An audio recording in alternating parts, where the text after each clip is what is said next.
On Monday, he cut my pay in half. On Thursday, he emailed the whole company a link to his new $1.2 million house. On Sunday night, I made the phone call that ended his inheritance. That's the whole story. The rest is just how it happened. Monday, January 6th, 9 in the morning. Sam Carter called all 31 of us into the Yananali street shop for what he called a cost optimization initiative. He used the word optimization 5 times in 11 minutes. I counted. He was the owner's son, 33, interim CEO for 11 months because his father had died the previous January and left him the chair in a non-binding letter of wishes. No HVAC background, no contracting license. Spent the decade before that as the company's in-house IT guy, a job his father had given him to keep him away from the work that actually mattered. Now he was running it. By 3 that afternoon, there was a letter on my desk. Carter Thermal letterhead. Unsigned envelope. Interoffice mail. Effective immediately. Salary roll terminated. Re-engagement as a 1099 contractor at $65 an hour. No benefits. No guaranteed hours. 40% cut against the $172,000 a year I'd been making. 8 other senior staff got letters that day. Sam's math was simple. He assumed a 56-year-old widower with 7 years left on a Goleta mortgage and a daughter in the nursing program at Cal State Northridge would sign it. I read it twice, folded it into my jacket, drove to Cottage Hospital for the afternoon chiller call I had scheduled. Did the call, came back to my truck, a 2015 Chevy Silverado, white, 187,000 miles on it. Beau was on the passenger seat, Belgian Malinois, 6 years old. My wife had brought him home as a puppy. He watched me read the letter a third time. The engine ticked as it cooled, cold coming through the door panel. The cab smelled like service rags,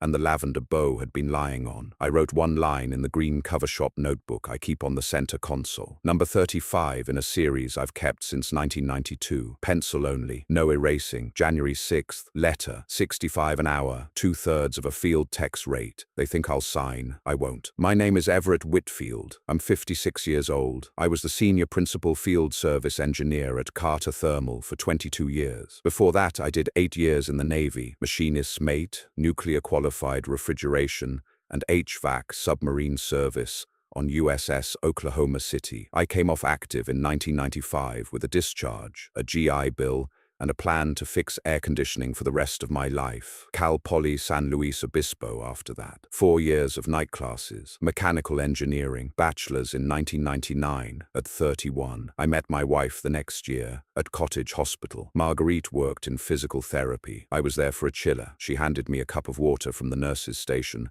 and asked me what the copper pipes actually did. I told her. She asked again the next week. We married in 2001. We had Andrew in 2002. He's 22 now. Marine Corps Corporal, 1st Marine Division at Camp Pendleton, up for Sergeant in November. Isabel came in 2005, 19, nursing student at Cal State Northridge, living with her fiancé. They're both good. They got their mother's patience. Marguerite is the one who told me, the night before our wedding, to write down what I learned on the job so my kids would know me when I was gone. I've written in one of those green notebooks every year since. 35 now. Shelved chronologically in the garage in Goleta. She never read them. She was going to when she retired. Douglas Carter hired me in April of 2003. I was 34. He shook my hand in the Yanonali street shop on a Thursday morning. Grey hair, forearms of a man who had opened his own panels for 30 years. Eyes that had already seen 2 recessions come and go. He said one sentence. I need a field guy who knows hospitals. You do. That was the interview. I started the following Monday. What he understood about me in 15 minutes, what it took his son Sam 10 years not to see, was that I was going to hold his hospital accounts together for the rest of my working life. Cottage Hospital, Amgen Thousand Oaks, Sansom Clinic, 11 Central Coast Wineries, the county of Santa Barbara. What you hire a company like Carter Thermal for is not air conditioning. It's the guarantee that when the chiller on the 12th floor of the critical care unit fails at 4 in the morning, a phone is answered, and that the person who answers knows the building, and that he's on site in 40 minutes. For 22 years, that was me. What it cost. You want to hear the specific thing. October 2010. Andrew was 8. He was running 103 fever for 2 nights.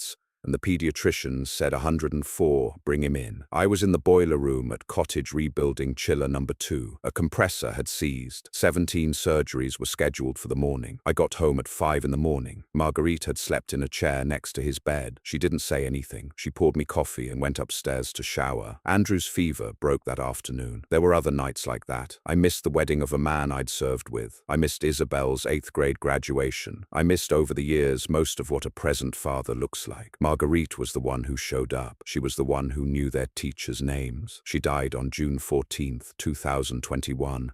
In the critical care unit at Cottage Hospital. Heart failure. A rheumatic fever when she was a girl had done damage no one saw until her 40s. The director of facilities, a woman named Patricia Ward, sat with me in the family room at 2 in the morning and held my hand in both of hers. Then she told me to go home. The next morning I had a chiller service at Cottage scheduled for 7. I went. Patricia met me at the loading dock. Everett, go home. Patricia, she would have wanted the OR cold today. She let me work. She has never stopped letting me work. If you've ever watched a kid burn down what his father built, you already know where this is going. Like and subscribe. 3 things happened between 2011 and 2022 that Sam never knew about. The first was in 2011. Cottage Hospital went through a joint commission inspection, and Patricia added my name to their responsible technician records for the chillers, the operating room air handlers, and the negative pressure isolation rooms. That isn't a contract, it's a regulatory listing. A joint commission record stays with the person, not the company,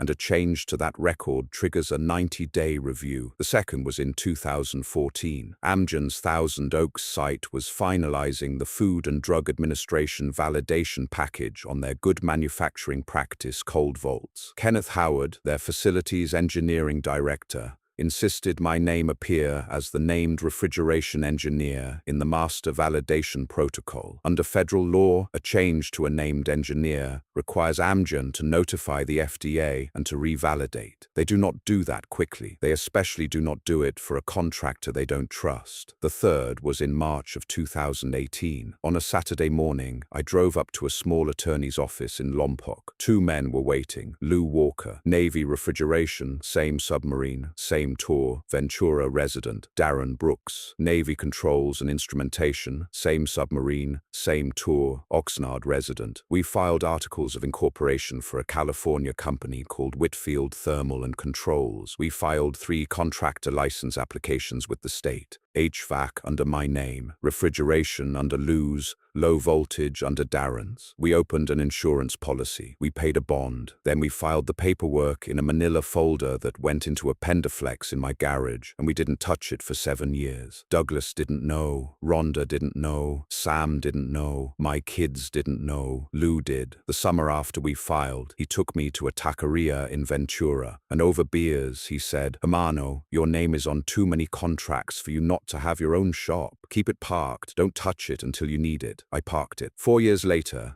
in January of 2022, Douglas found out he had Lou Gehrig's disease. He was 72. He had been the qualifying license holder on Carter Thermal's California HVAC contractor license since he founded the company in 1988. He asked me, sitting in his kitchen in Montecito, to take that role over. I understood what he was asking. I understood why he was asking me and not his son. I filed with the state that week. I disassociated from my own dormant company's license the same month. It went into inactive status on paper, a license waiting for its operator. Lou kept up the renewal fees for 3 years, so the state didn't revoke it. Douglas died on January 18th of 2024. Rhonda inherited the company at probate the next month. Sam was appointed interim CEO, per a non-binding letter his father had left. The company did $11.2 million in revenue that year, down from $14.8 the year before. Sam blamed the market. I held the critical accounts together. Sam had married Brittany the December before at the Four Seasons. Douglas had been at the wedding in a wheelchair. There's a photograph somewhere of the 3 of us standing in the courtyard. Douglas, me, Sam. Douglas is looking at me, not the camera. Tuesday, January 7th, I serviced Cottage Hospital Chiller 3. Wednesday, I walked a pre-inspection at Amgen's Cold Vault B. I said nothing to anyone at Carter about the letter. I did my work the way I'd always done it. I was waiting for the second thing. Wednesday evening, Sam and Brittany were in their kitchen in Hope Ranch. I wasn't there. I heard about it later. Brittany was telling him that the staff was going to find out anyway about the house and he should get ahead of the story. He agreed. She sat at the table while he drafted it. Thursday, January 9th, 7:14 in the morning. His email hit every Carter inbox. Subject line: big news. Britt and I just closed on our dream home. The small emoji of a little house at the end. The body had the listing link. 8 photos. The price right at the top. $1,198,500. The address in Hope Ranch. Brittany copied. One sentence at the bottom. We'd love to host everyone for a housewarming once we're settled. Watch this space. Everyone. 3 days after 9 of us had been reclassified. I read it in the cottage hospital boiler room at 10:17 in the morning, with the phone braced between my shoulder and my ear, because I had both hands on a flow sensor on Chiller 3. I finished the calibration. I closed the email. I walked up one flight and refilled my travel tumbler at the coffee pot in the nurse's break room. I drove back down the coast in the afternoon. I let Bo out on the beach below my house in Goleta. I fed him. I fed myself. Then I took the green notebook out of the center console of the truck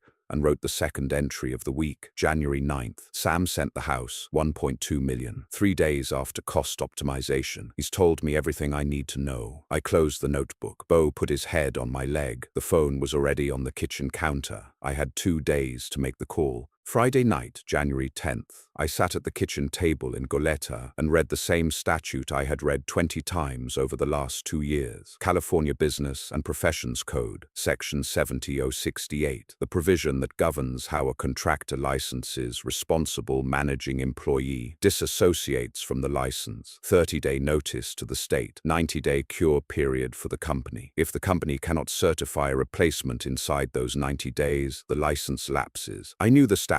I had filed under a related section to become Carter Thermal's license holder 3 years earlier. I read it again anyway, the way you check a torque spec on a job even when you've set the same bolt 1,000 times. Twice, 3 times, once out loud with a pencil in my hand. Bo was under the table with his chin on my boot. Saturday afternoon, 3:42. Lou Walker called me from Ventura. Hermano, Sam really did it. Darren's cousin in Oxnard has an electrician on his crew who subbed a panel job at Carter last month and is still on Carter's external distribution. He got the house blast Thursday morning. He forwarded it up the line. It hit Darren this morning. I stepped out onto the back patio. The marine layer was coming in. Sunday night, I said. Sunday night, Lou said. Darren has the insurance certificates. I paid the bond extension on our license Tuesday. 7 years parked. It'll wake up clean. Thanks, Lou. Hermano. 7 years. I hung up. 20 minutes later, Darren texted 2 photographs from his garage in Oxnard. The original incorporation papers for Whitfield Thermal and Controls, dated March 14, 2018, and the state's stamped license issuance letter, dated 11 days after. 2 Navy buddies, a paper trail, 7 years of quiet. I looked at the photographs once. I did not save them. I didn't need to. That weekend, I didn't speak to another human being. Bo and I walked the beach below my house both mornings. I ate a bowl of albondigas soup from La Superica at my kitchen table with the radio off on Saturday night. What I did between the walks was draft the email, longhand, in the green notebook, all 7 addresses, all 4 attachments listed, the subject lines, the body for each recipient. I wrote it twice. The second time it was 30 words shorter. By Sunday afternoon, the wind had come in off the ocean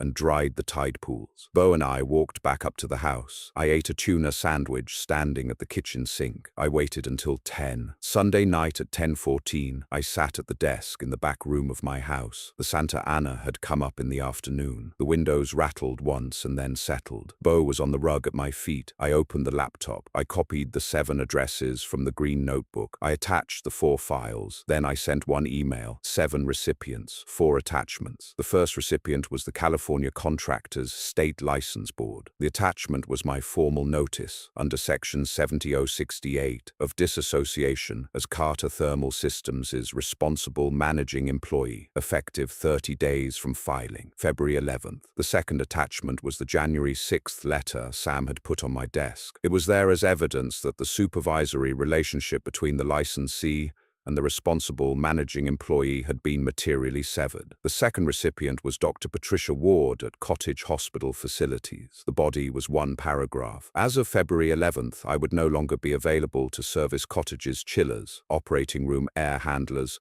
or negative pressure isolation rooms under the Carter Thermal badge. Beginning February 12th, Whitfield Thermal and Controls would be available to continue all Cottage accounts under direct contract, with me personally named as the responsible technician on the Joint Commission record. The third recipient was Kenneth Howard, Director of Facilities Engineering at Amgen Thousand Oaks, same body, adapted for the good manufacturing practice context. The attachment included the FDA's successor engineer procedure for a change to a named refrigeration engineer, the one Amgen's compliance team would have to execute if they did not want their cold vault validation to lapse. The fourth and fifth recipients were Sansum Clinic and the Sansum Diabetes Research Institute, same body, same offer. The sixth was the Santa Barbara County Procurement Office regarding the county HVAC maintenance contract signed the previous year. The seventh was Rhonda Carter. The body of Rhonda's email was 7 sentences and read like a letter from a man who had known her husband for 22 years. The subject line read, "Rhonda, before Carter Thermal loses its license on February 11th, you should see what Sam has done." The attachments were my January 6th 1099 letter, a screenshot of Sam's January 9th house blast email, and a note that the licensing board filing was in the pipeline and would be formally acknowledged by Tuesday morning. Sam was on the copy line of all 7. No body, no greeting. I clicked send at 10:14 exactly. Bo raised his head, looked at me, and put it back down. I closed the laptop. I went out onto the patio and stood in the dry wind for 5 minutes. Then I went to bed. Monday morning at 6:53, Rhonda read the email in bed in Montecito. I know this because she told me later, much later,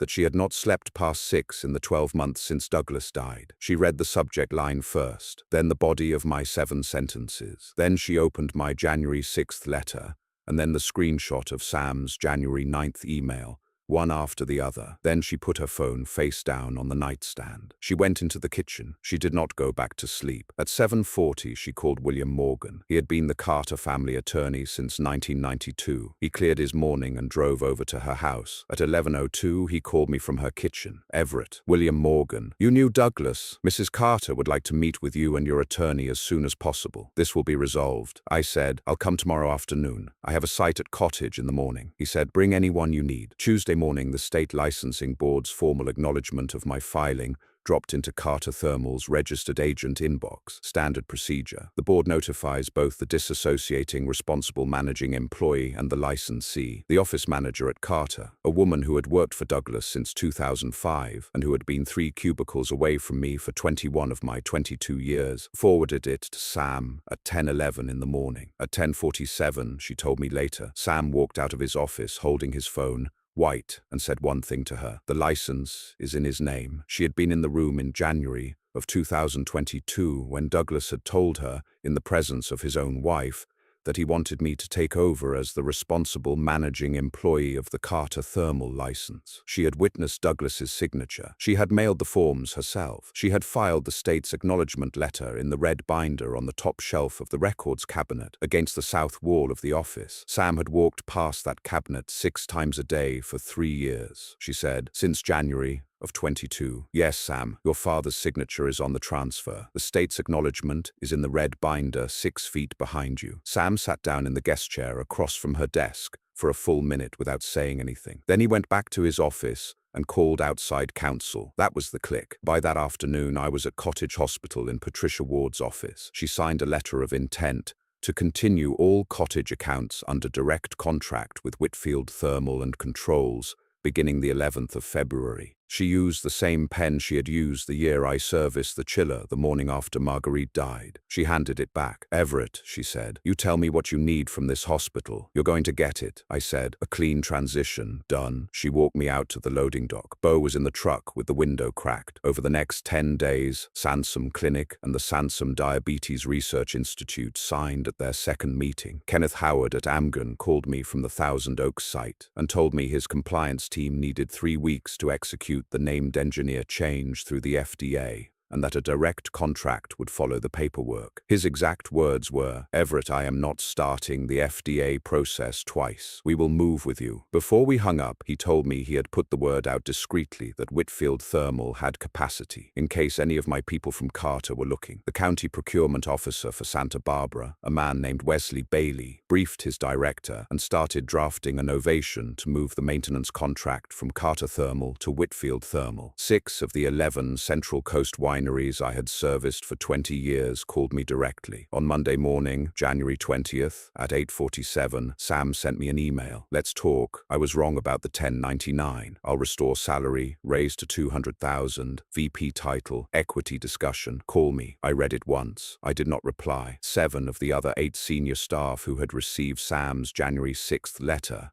accepted written offers from Whitfield Thermal and Controls within 2 weeks, contingent on a February 17th operational start. The one who stayed was a field supervisor named Wallace Edwards, 61 years old, 11 months from pension vesting at Carter. We all understood. He pulled me aside one Friday morning outside a service call. He told me he would see us on the other side. I told him his job was to keep the junior techs safe through the spring. He nodded and got back in his van. By the 29th of January, we were 10 people leaving Carter Thermal, 7 senior engineers, 2 mid-level field technicians, and a dispatcher named Claire Bell, who had routed calls at Carter for 16 years. She said she would follow the engineers. They were the ones who had taught her what to say when a hospital called at 3 in the morning. The Carter Thermal phones were ringing in the Yananali Street shop, and Sam wasn't answering them. The license was in my name. The Joint Commission record was in my name. The FDA Master Validation Protocol was in my name. The customers were not answering the shop phones either. They were calling mine. The meeting in William Morgan's office that Tuesday afternoon took less time than it took to drive there. Rhonda didn't need me to explain the mechanism. She had read the filing. She had read the FDA rule. She had read her husband's signed transfer from January of 2022. What she needed was the operating agreement on the table in front of her, and for the man who had been in every one of her husband's critical conversations for 22 years to sit across from her while she asked one question. "Everett, was my husband right about you?" I said. "He was right about himself." She nodded. Morgan started drafting. Friday, February 7th, 2:15 in the afternoon, at Morgan and Ellis PC in downtown Santa Barbara. Rhonda signed one sheet of paper that removed Sam as interim CEO of Carter Thermal Systems by written member consent, under the authority she had held as the 100% owner of the company since probate concluded in February of 24. Morgan was appointed interim operations lead, pending sale or wind down. The signature took 3 seconds. The pen was her husband's. At 4:50 that afternoon, a FedEx envelope was delivered to the Yananali Street shop. Sam signed for it. Inside were the written consent document, the state's confirmation of the license disassociation, and a letter from Morgan on the firm's letterhead that was 4 sentences long and named no insult. Brittany was at Pilates. She heard from Sam in the parking lot. Tuesday, February 11th. My disassociation from Carter Thermal's license became effective. The state placed Carter's contractor license into a 90-day cure period, ending May 12th. During the cure, Carter could not legally perform HVAC work over $500 without certifying a replacement responsible managing employee. No internal candidate qualified. The senior staff who could have filled the role were already in a conference room in Goleta, signing offer letters. The clock started. Everyone in the industry could hear it. For the next 3 weeks, Morgan's office fielded calls from contractors up and down the state who had heard Carter Thermal was short a responsible managing employee. None of the serious ones applied. A responsible managing employee has to be a bona fide employee of the company, working 32 hours a week or more. A serious, responsible managing employee in California, in March, with their own obligations and their own licenses, does not disassociate from a stable shop to take over a shop whose anchor clients are in the middle of migrating to a competitor. 2 candidates applied. Neither cleared the state's experience review. On April 17th, the state sent Carter Thermal a certified letter asking for a status update. Morgan drafted the response. Rhonda initialed it in 3 places. Saturday, February 15th, At 11:30 in the morning, Brittany called Rhonda. Morgan was sitting at Rhonda's kitchen table across from her with the week's paperwork spread between them. Rhonda put the phone on speaker. "You took the company from your own son on Valentine's weekend, Rhonda?" "Really?" Rhonda set down her cup. "Brittany, Douglas built this for people. Sam was going to give it to you as a pile of ash. I'm not burying my husband twice." She hung up. Morgan said nothing for a moment. Then he said, "That'll do." Monday, February 17th, Whitfield Thermal and Controls came out of 7 years of dormancy. 10 people walked into an industrial condo we had leased in Goleta the Tuesday before. Lou Walker from Ventura, Darren Brooks from Oxnard, 7 senior engineers from Carter, 2 field techs, Claire Bell on the dispatch desk, with the printed call list she had been keeping by hand since the email system changed at Carter 3 years ago, organized by client, by site, by call-out time, in her own cursive. The phones started ringing by noon. The first call was from Cottage Hospital facilities. Chiller number 4 had tripped overnight. Claire answered on the second ring, pulled the call sheet in her own handwriting, and dispatched me. I was in the truck with Beau in the passenger seat within 11 minutes. I made the hospital by 9:23. Patricia met me at the loading dock. "Welcome back, Everett," she said. I said, "I never left." The state reactivated our HVAC contractor license on February 25th. Our refrigeration license and our low-voltage license had never lapsed. Friday, February 21st, Cottage Hospital signed a 36-month direct contract with Whitfield Thermal, $3.9 million. Friday, February 28th, Sansom Clinic and the Sansom Diabetes Research Institute signed their combined direct contracts, $1.7 million. Wednesday, March 12th, Wesley Bailey at Santa Barbara County executed the novation on the county's HVAC maintenance contract, the same contract Carter had held for 12 years. It moved to Whitfield Thermal that afternoon. Friday, April 4th, Amgen Thousand Oaks' compliance team closed the named engineer rollover with the FDA. Kenneth Howard signed a 24-month contract with Whitfield Thermal that evening, $2.8 million. 6 of the 11 Central Coast wineries I had serviced for 20 years followed through April. The other 5 waited. One of the 6 was a Pinot producer in Los Alamos. The owner's father had owned the winery before him, and the father had been the man whose wedding I missed in the autumn of 2006 when his cold room went down at 2 in the morning. The son called me himself on a Saturday. "We already know you," he said. "What's the number?" I gave it to him. He signed on Monday. By the last week of April, we had booked $8.4 million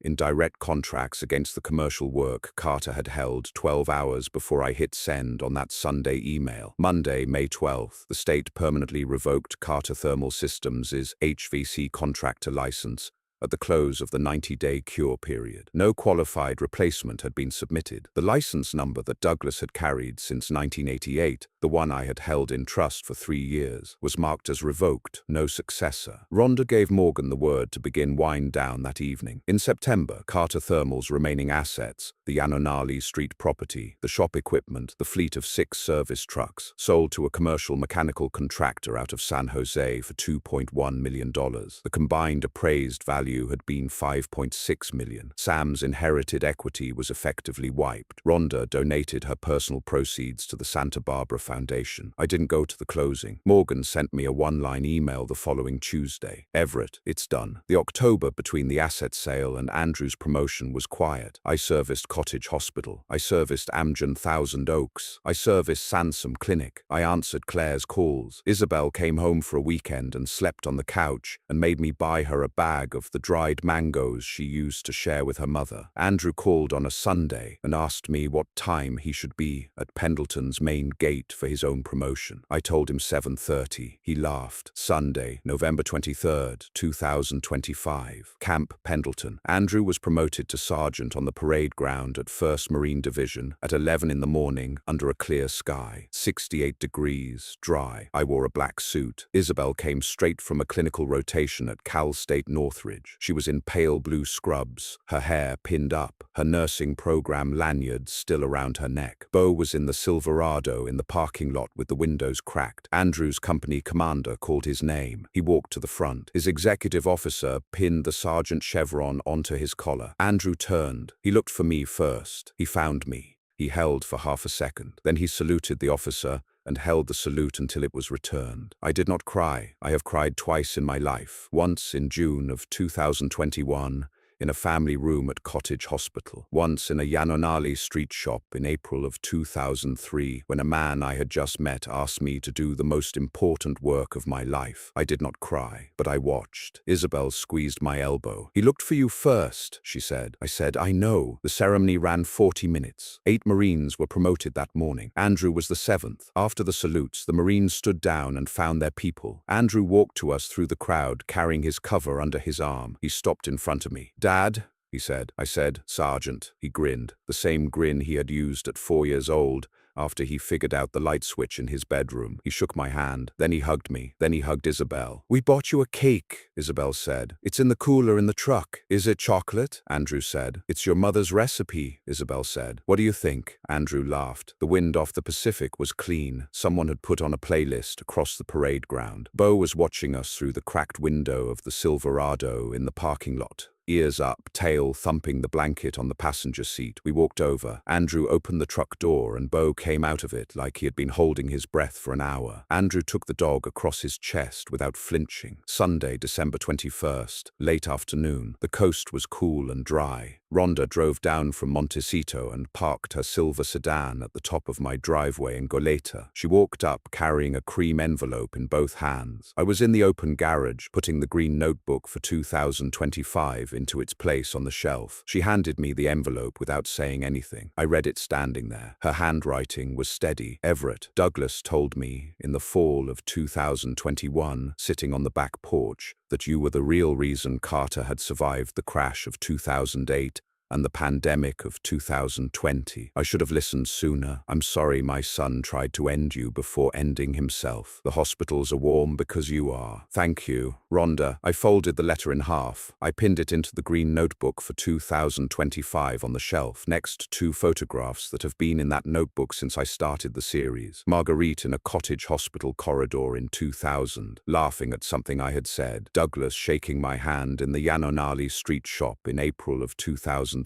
Rhonda stood at the edge of the garage for another moment. "I don't know what to say to you," she said. I said, "You just did." She nodded. She walked back to her car. Bo watched her go from his blanket on the passenger seat of the Silverado. I stood at the edge of the garage until her sedan disappeared down the hill toward the coast highway. The December sun was already on the horizon. The light was the flat gold this coast gets in the last week before Christmas. I pulled the green notebook back off the shelf. I wrote one line under the 20th, December 21st. Rhonda's letter, pinned, done. I put the notebook back on the shelf. Some men fire you. Some men send you the listing for their new house the same week. I just wrote the state of California one email on a Sunday night. And that was enough. If you enjoyed this story, hit that like button and let me know what you think in the comments. And if you haven't subscribed yet, subscribe and ring that notification bell to get alerts about new stories like this one. Thanks for watching. See you in the next video.